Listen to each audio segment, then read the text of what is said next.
Okay, let's dive right in. We're going to explore some of the most challenging ancient laws you'll ever come across, all from the book of Deuteronomy. And we'll be looking at them through the lens of a really fascinating lecture by Dr. Ted Hildebrandt that forces us to ask some pretty tough questions. Right off the bat, Dr. Hildebrandt points out this huge irony. Our 21st century culture, we pride ourselves on being tolerant and diverse, don't we?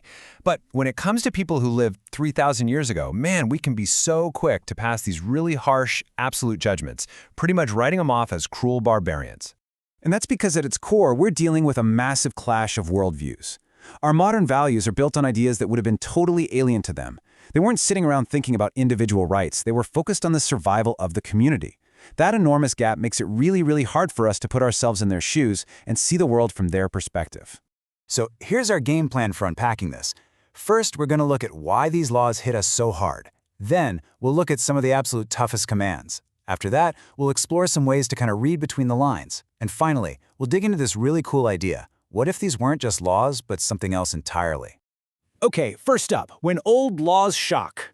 Let's start with that initial gut reaction, that feeling of shock that just makes us want to say, wow, these people were just cruel, and just end the conversation right there. And this is where that paradox really kicks in. The very laws in Deuteronomy that are so bone-rattling to us can also trigger this kind of, academic arrogance. It's so easy to sit back in our world and judge, thinking we've got it all figured out. But if we really want to understand, we've got to challenge that instinct. All right, Section 2, the most difficult commands. So let's get specific. What exactly are we talking about here? What are these commands that are so tough for us to get our heads around?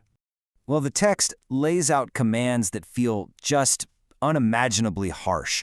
When you read them literally, they give the death penalty for things our culture pretty much ignores, or in some cases, even celebrates. We're talking about total annihilation in war, the death penalty for a rebellious kid, or for religious beliefs. It's tough stuff.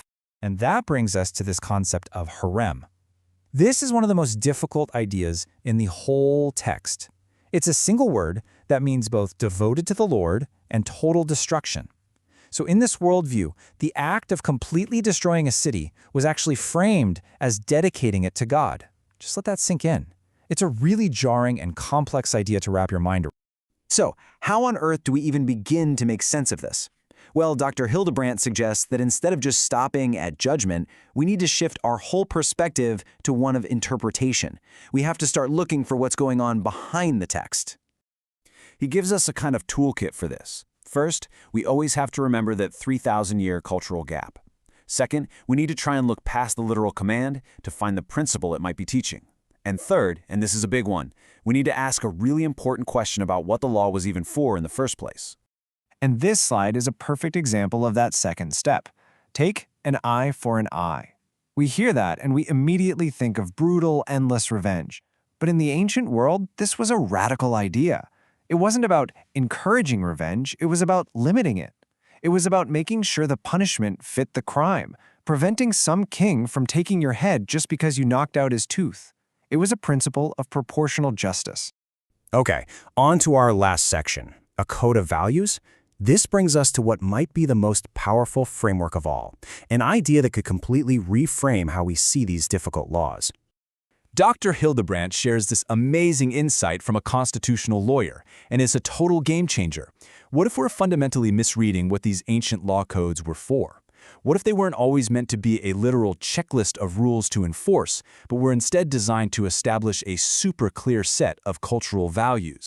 And when you look at it this way, things start to click. The really extreme punishments act like powerful signals. So, the death penalty for a rebellious son, maybe it's not about what they were actually doing. Maybe it's a huge flashing neon sign saying that honoring your father and mother is absolutely foundational to society. A law protecting an unloved wife signals that God protects the vulnerable. The laws become these dramatic statements about what that culture values most. So the big takeaway here is this.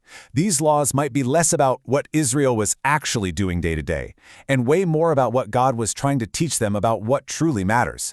This wasn't just a rule book. You could almost think of it like a curriculum, designed to shape a nation's heart by signaling its core values in the most dramatic way possible. Now look, this shift in perspective doesn't suddenly make these laws easy or comfortable. Not at all. But it does give us a completely new lens to understand them.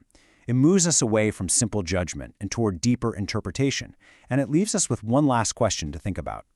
What are the value signals that are embedded in our own laws today?